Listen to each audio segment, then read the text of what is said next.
In reply to Stuart, I would call upon Veteran Liz Balding to reply on behalf of the Lassies. Liz is a member of the club. She's married to Charlie, who is also a member of the club. Charlie's an accountant, and for the sum of all these things, really, there's nothing funny to be said at all, other than to offer sincere sympathy. So if she can fight herself through the tears, I would invite Liz to reply on behalf of the Lassies.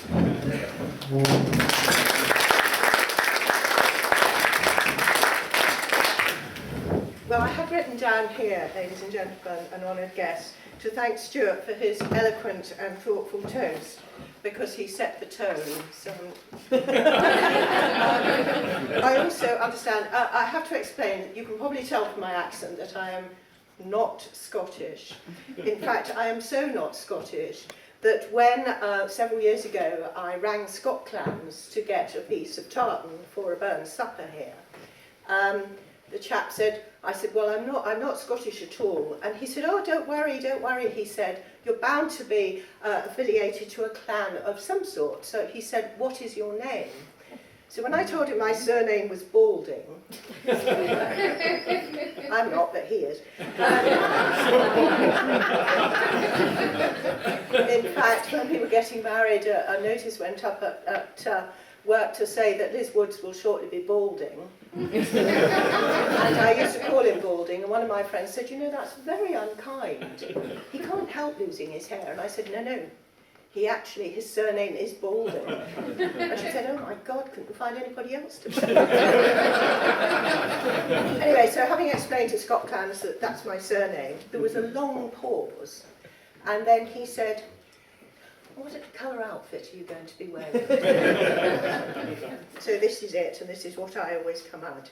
Now, I find myself here reluctantly, really, because I always said I would never do this. Partly because a very dear friend of mine, who was at school with me, who was called Tatty, went to, and I was working it out today, it's terrifying, really. She went to Durham University over 50 years ago, and she was the only woman in a faculty of 300 doing engineering. And we thought, wow, how wonderful. And at first, Tatty thought this was wonderful too. And one night in the bar, she was with a group of them, and they decided that they were going to hold a burn supper. And said, well, as you're the only woman here, you had to do the toast, the reply to the toast to the Lassies. And I think Tatty, if truth be told, was probably on about her third pint of Newquay Brown at that point. And I think she probably lost a bit of sort of reason. And she said, yes, she would do it. Now, as the weeks went on, the whole idea began to pall. And the other thing was that she was actually beginning to wonder whether being a woman in a faculty of 300 men was actually a really good idea. Because she was certainly getting lots of invitations to be taken out. But she learned very quickly that it was not because of her feminine wiles, it was because they wanted somebody to do their washing and ironing. I can see a gentleman nodding. You went to Durham, were you?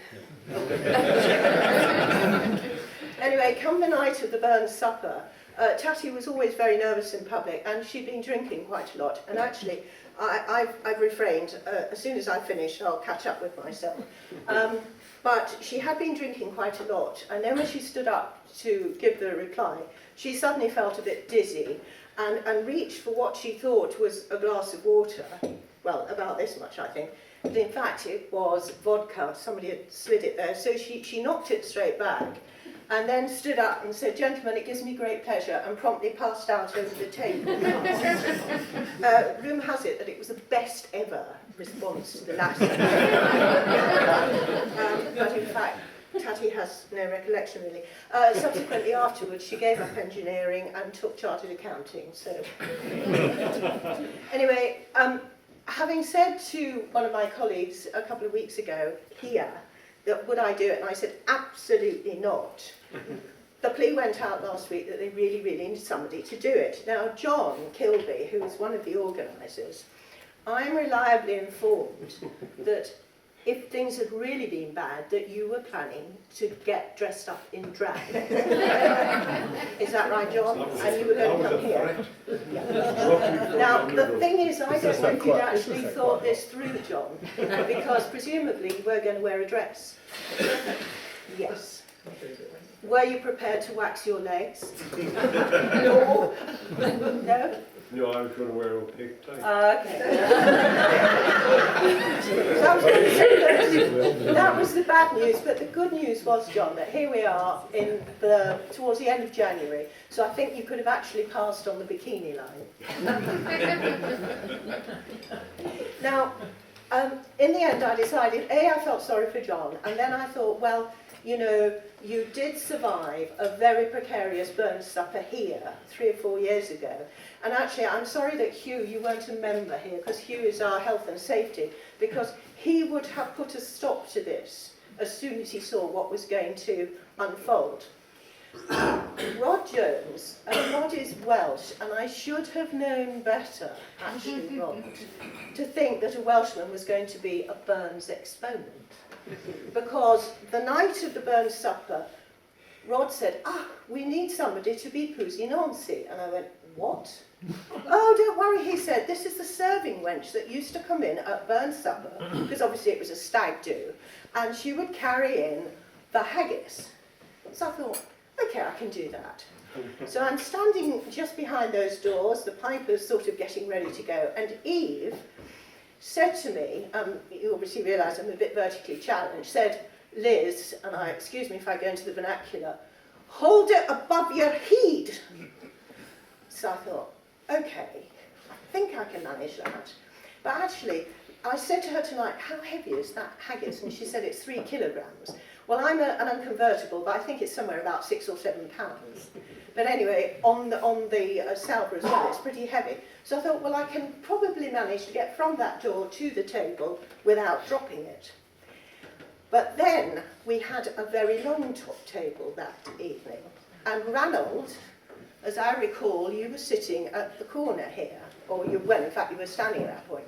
And somebody had the bright idea that whereas Eve tonight came in and came straight to the table and put the haggis down, this bright spark, and I think it was possibly Rod, but I'm not entirely sure, said, no, you need to come down the aisle here, and you need to come round the top table, parade it round the top table, come round there and stick it on the corner.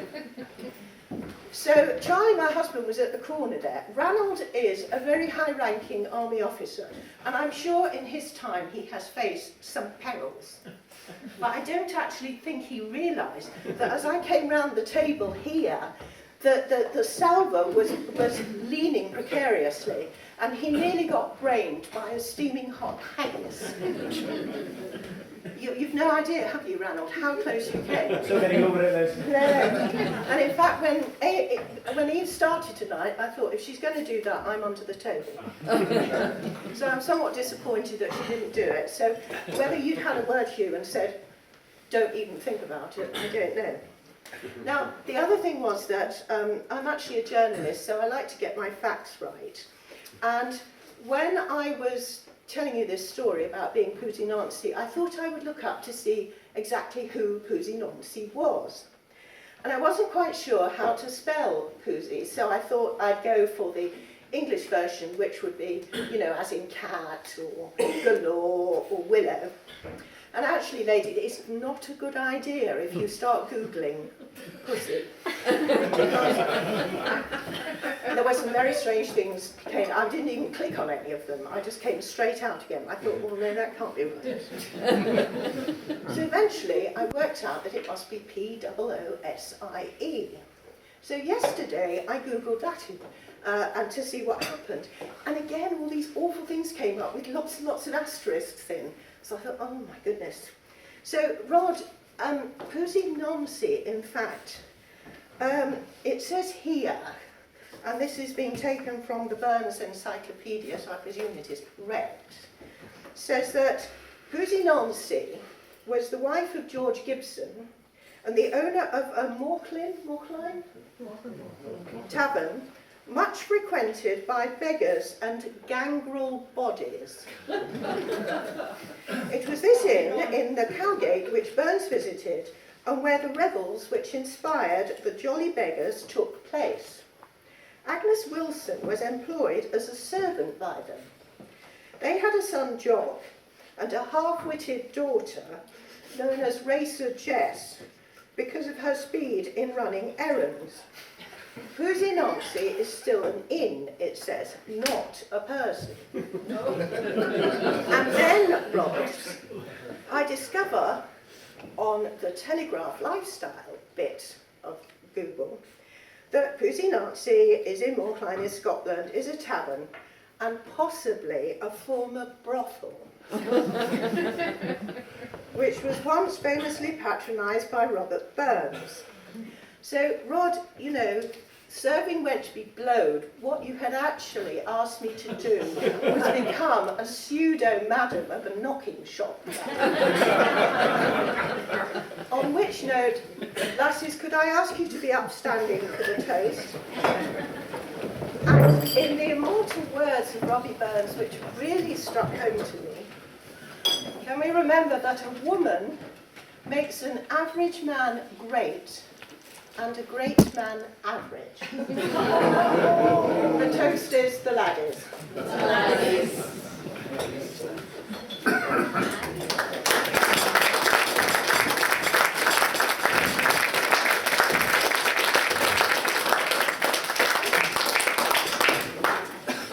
Thanks very much indeed, Liz.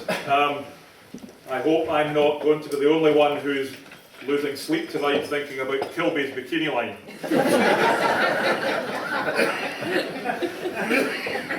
Indeed, where is health and safety when you need them?